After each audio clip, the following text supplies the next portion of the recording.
ये ऐसी कोई मामूली बात नहीं जो खड़े खड़े कर सकूं मैं तुमसे। खाने पे चलो मेरे साथ, वहां बात करते हैं, ठीक है?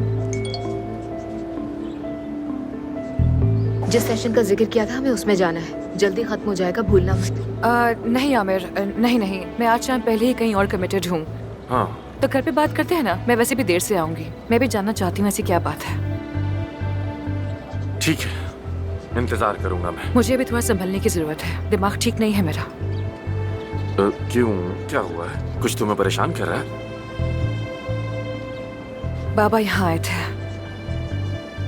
वो जर्मनी जा रहे हैं। जर्मनी जा रहे हैं? क्यों? बाद में करते हैं ना बात आमिर, तो मैं सब बताऊंगी। हाँ ठीक है, इंतजार करूंगा। खुदा हाफिज।